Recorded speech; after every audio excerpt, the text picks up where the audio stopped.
Tonight, the FBI continues to search for clues after crews found a body they believe belongs to a missing North Carolina boy. Yeah, the 6-year-old boy who has autism disappeared Saturday while at a park with his dad about 30 minutes outside Charlotte. The body was discovered yesterday in a creek, and an FBI agent says investigators still want to hear from people who were in the park last weekend when Maddox Rich reportedly ran away from his father. The boy's father says Maddox disappeared before he could catch up to him.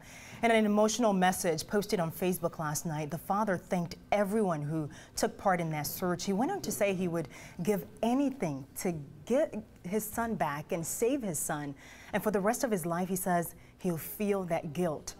He ends with a plea to parents not to make the same mistake he made and to not let your children get too far away from you. That is such a sad story. The boy's father says that Maddox ran away from him and disappeared before he could catch up to him. The story is shining a spotlight on the extra links that parents face when they are raising children with special needs.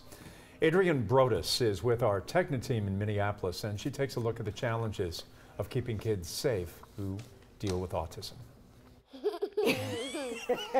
Sometimes laughter stops the tears.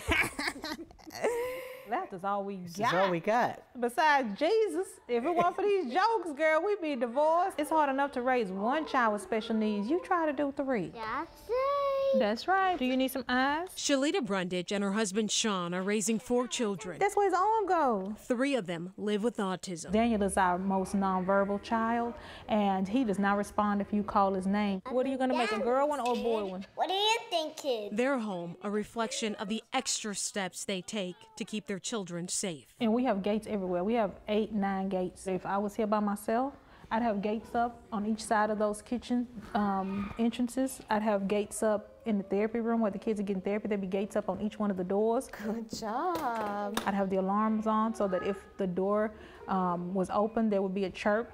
And I put gates up on the doors because it only takes a split second for these kids to get away from you. And then what do?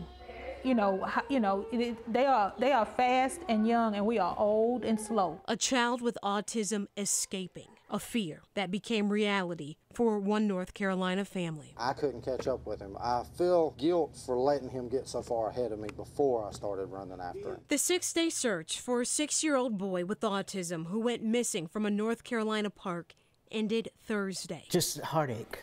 It's the only way we can sum it up because we recognize what parents go through trying to keep them safe. The child's body was found in a creek about a mile east from the park where his father says he last saw his son. But if you don't have a child like that, you don't get it. When we saw this story, we were like, oh my God, their pain, their struggle. Baby Daniel's reading a book. That's sweet. For 6 days, this Cottage Grove family hoped for the best. It is made of... and replayed their own close calls. I went outside, Daniel was 2 blocks away.